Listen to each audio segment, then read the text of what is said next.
Hi hello ಸ್ನೇಹಿತರೆ, welcome to ನಮ್ಮ ಉದ್ಯೋಗ ಮಾಹಿತಿ. ಸ್ನೇಹಿತರೆ, ಕರ್ನಾಟಕ ರಾಜ್ಯ ಸರ್ಕಾರ ಕರ್ನಾಟಕ ಪರೀಕ್ಷಾ ಪ್ರಾಧಿಕಾರದಿಂದ ರೆವೆನ್ಯೂ ಡಿಪಾರ್ಟ್ಮೆಂಟ್ಗಳಲ್ಲಿ ಖಾಲಿ ಇರತಕ್ಕಂತಹ ಗ್ರಾಮ ಆಡಳಿತ ಅಧಿಕಾರಿಗಳು ಅಂದರೆ village administrative officer, village accountant ಅಂತ ಏನು ಹೇಳ್ತೀವಿ, ಆ ಒಂದು ಹುದ್ದೆಗಳ ನೇಮಕಾತಿಗೆ ಸಂಬಂಧಪಟ್ಟಂತೆ ಕೆ ಎ ಮೂಲಕವಾಗಿ ನೋಟಿಫಿಕೇಷನನ್ನು ಹೊರಡಿಸಲಾಗಿರ್ತಕ್ಕಂಥದ್ದು. ಪ್ರಮುಖವಾಗಿ ಯಾವ ಯಾವ ಜಿಲ್ಲೆಗಳಲ್ಲಿ ಎಷ್ಟೆಷ್ಟು ಹುದ್ದೆಗಳಿವೆ ಎಂಬುದನ್ನು ನೋಡೋದಾದರೆ, ಬೆಂಗಳೂರು ನಗರ 20 ಹುದ್ದೆಗಳು, ಬೆಂಗಳೂರು ಗ್ರಾಮಾಂತರ 29, ಚಿತ್ರದುರ್ಗ 15, ಚಿಕ್ಕಬಳ್ಳಾಪುರ 21, ತುಮಕೂರು 50, ಶಿವಮೊಗ್ಗ 18, ಕೋಲಾರ 22 ಹುದ್ದೆಗಳು, ಬೆಂಗಳೂರು ದಕ್ಷಿಣ 30 ಹುದ್ದೆಗಳು, ಮೈಸೂರು 45 ಹುದ್ದೆಗಳಿರ್ತಕ್ಕಂಥದ್ದು, ಮಂಡ್ಯ 50 ಹುದ್ದೆಗಳಿರ್ತಕ್ಕಂಥದ್ದು, ಹಾಸನ 35 ಹುದ್ದೆ, ಉಡುಪಿ 10, ದಕ್ಷಿಣ ಕನ್ನಡ 20, ಚಾಮರಾಜನಗರ 31, ಚಿಕ್ಕಮಗಳೂರು 10, ಬೆಳಗಾವಿ 48 ಹುದ್ದೆಗಳಿರ್ತಕ್ಕಂಥದ್ದು.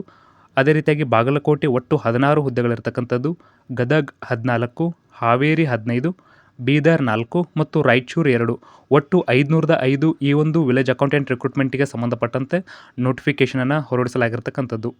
ಇನ್ನು ವಿವಿಧ ಮೀಸಲಾತಿವಾರು ಹುದ್ದೆಗಳ ವರ್ಗೀಕರಣವನ್ನು ನಮ್ಮ ಉದ್ಯೋಗ ಮಾಹಿತಿಯ ವೆಬ್ಸೈಟಲ್ಲಿ ಹಾಕಿರ್ತೀವಿ, ಅಭ್ಯರ್ಥಿಗಳು ಗಮನಿಸಬಹುದು. ಇನ್ನು ಮುಖ್ಯವಾಗಿ ಈ ಒಂದು ಹುದ್ದೆಗಳ ನೇಮಕಾತಿಗೆ ಸಂಬಂಧಪಟ್ಟಂತೆ ಶೈಕ್ಷಣಿಕ ವಿದ್ಯಾರ್ಹತೆ ನೋಡೋದಾದರೆ PUCಯನ್ನು ಪಾಸಾಗಿದ್ದರೆ ಅರ್ಜಿಯನ್ನು ಸಲ್ಲಿಸಬಹುದು, ಅಥವಾ PUCಗೆ ತಸ್ತಮಾನ ಇರತಕ್ಕಂತಹ 3 ವರ್ಷದ ಡಿಪ್ಲೊಮಾವನ್ನು ಮಾಡಿರ್ತಕ್ಕಂಥ ಅಭ್ಯರ್ಥಿಗಳು ಕೂಡ ಅರ್ಜಿಯನ್ನು ಸಲ್ಲಿಸಬಹುದು. ಅದೇ ರೀತಿಯಾಗಿ 2 ವರ್ಷದ ITI ಅಭ್ಯರ್ಥಿಗಳು ಕೂಡ ಅರ್ಜಿಯನ್ನು ಸಲ್ಲಿಸಬಹುದು.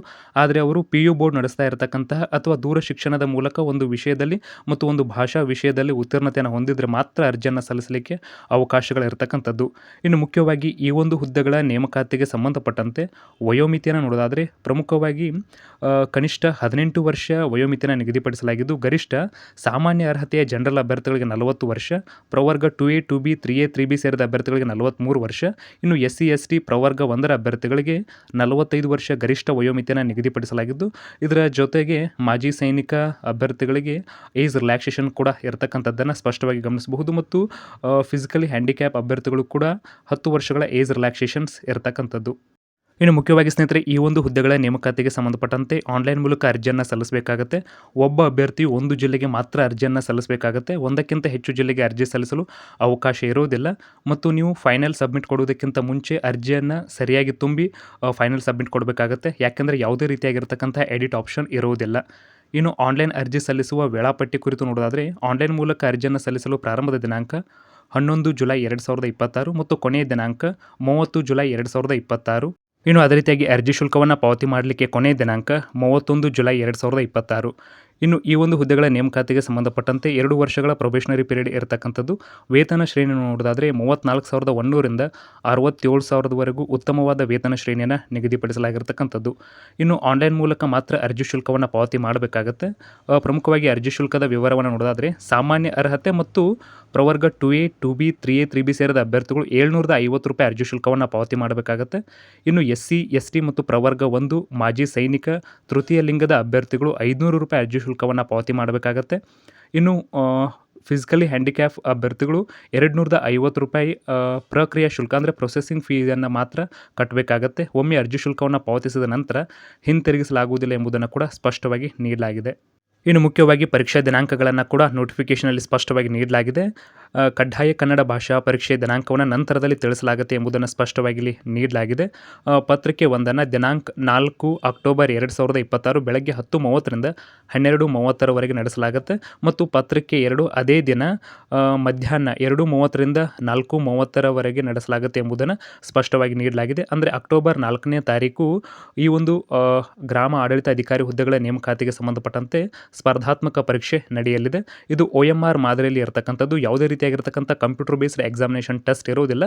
ಮತ್ತು 0.25 ನೆಗೆಟಿವ್ ಅಂದರೆ ಋಣಾತ್ಮಕ ಅಂಕಗಳನ್ನು ಕೂಡ ಒಳಗೊಂಡಿರ್ತಕ್ಕಂಥದ್ದು. ಇನ್ನು ಮುಖ್ಯವಾಗಿ ಈ ಒಂದು ರಿಕ್ರೂಟ್ಮೆಂಟ್ಗೆ ಸಂಬಂಧಪಟ್ಟಂತೆ ಎಕ್ಸಾಮ್ ಪ್ಯಾಟರ್ನ್ ಮತ್ತು ಸಿಲೆಬಸ್ಸಲ್ಲಿ ಹೋದ ವರ್ಷಕ್ಕಿಂತ ಯಾವುದೇ ರೀತಿಯಾಗಿರ್ತಕ್ಕಂಥ ಬದಲಾವಣೆ ಇರೋದಿಲ್ಲ, ಸೇಮ್ ಇದೆ. ಇದರ ಸಂಪೂರ್ಣ ಸಿಲೆಬಸ್ ಮಾಹಿತಿಯನ್ನು ಡೀಟೇಲ್ಡ್ ಆಗಿ ಪಿನ್ ಟು ಪಿನ್ ನಮ್ಮ ಉದ್ಯೋಗ ಮಾಹಿತಿ .in ಈ ಒಂದು ಅಫಿಷಿಯಲ್ ವೆಬ್ಸೈಟಲ್ಲಿ ನಾವು ಹಾಕಿರ್ತೀವಿ.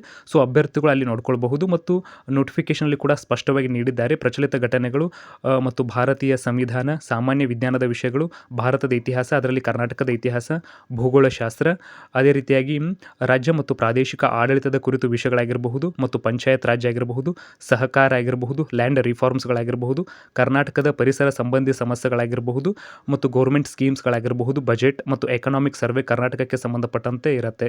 ಇನ್ನು ಟೋಟಲ್ 100 ಪ್ರಶ್ನೆ 100 ಅಂಕಕ್ಕೆ 2 ಗಂಟೆಗಳ ಕಾಲ ಪ್ರಶ್ನೆ ಪತ್ರಿಕೆ 1 ಉತ್ತರಿಸಲಿಕ್ಕೆ ಅವಕಾಶ ಇರುತ್ತೆ. ಇನ್ನು ಪ್ರಶ್ನೆ ಪತ್ರಿಕೆ 2ರಲ್ಲಿ ಸಾಮಾನ್ಯ ಕನ್ನಡ, ಸಾಮಾನ್ಯ ಇಂಗ್ಲಿಷ್ ಮತ್ತು ಕಂಪ್ಯೂಟರ್ ಜ್ಞಾನದ ಪ್ರಶ್ನೆಗಳಿರುತ್ತೆ. ಒಟ್ಟು 100 ಪ್ರಶ್ನೆ 100 ಅಂಕಕ್ಕೆ 2 ಗಂಟೆಗಳ ಕಾಲ ಈ ಒಂದು ಪ್ರಶ್ನೆ ಪತ್ರಿಕೆಯನ್ನು ಉತ್ತರಿಸಲು ಅವಕಾಶವನ್ನು ನೀಡಲಾಗುತ್ತೆ.